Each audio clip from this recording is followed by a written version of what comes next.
পূৰ্ব জনজাতিসকলৰ জনো হানি বিঘিনি নোহোৱাকৈ আৰু নতুনকৈ 6 জনগোষ্ঠীক জনজাতিকৰণ দিলে মোৰ আপত্তি নাই।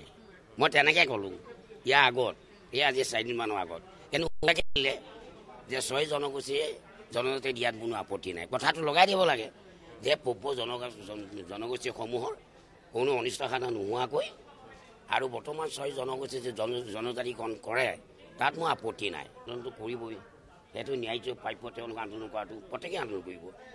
আৰু কিবা এটা বস্তু পাবলৈ হ'লে পোনে পোনে নাপায়, গতিকে আন্দোলন এটা ইতিহাস আছে, আন্দোলন কৰিলেহে বস্তুটো পোৱা যায়। যেই নহওক বিৰোধী দলসমূহে এই জনজাতিকৰণটো কোনোদিনে তেওঁলোকে নিবিচাৰে। হানি বিঘিনি হ'লেতো আপত্তি কৰিবই আৰু, কিন্তু বৰ্তমান চৰকাৰ জনপ্ৰিয় মুখ্যমন্ত্ৰী ডক্টৰ হিমন্ত বিশ্ব শৰ্মা ডাঙৰীয়া এইটো কেতিয়াও নকৰে। আৰু 2019 চনত প্ৰথম জনজাতিকৰণ 6 জনজাতিৰ কাৰণে ৰাষ্ট্ৰীয় পৰ্যায়ত এখন কমিটি নিৰ্ধাৰণ কৰি দিছিল। এইটো কিন্তু কংগ্ৰেছ চৰকাৰ দিনত নহয়, আমাৰ চৰকাৰ দিনত। কাৰণ এখন গণতন্ত্ৰ দেশত আৰু জাতি বৰ্ণ নিৰ্বিশেষে এইখন অসমত খিলঞ্জীয়ে ন্যায্য প্ৰাপ্য সকলোকে লাগে। আজি চাওক আমাক বিদেশীয়ে গ্ৰাস কৰিছে।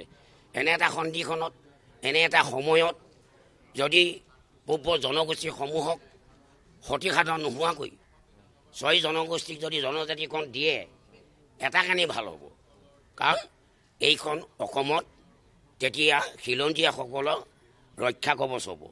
আৰু এইখন অসমক তেতিয়াহে জনজাতি ৰাজ্য হিচাপে ঘোষণা কৰিব পাৰিব।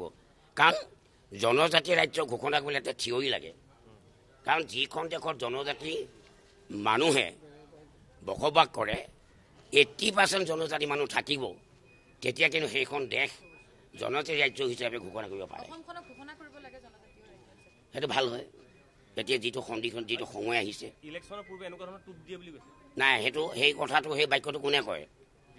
সেইটো বাক্যটো বিৰোধী কৰে। আৰু বিৰোধী এটা ম্যাদী পত্ৰা আছে, সেই ম্যাদী পত্ৰা আঁচনিখন ম্যাদী পত্ৰা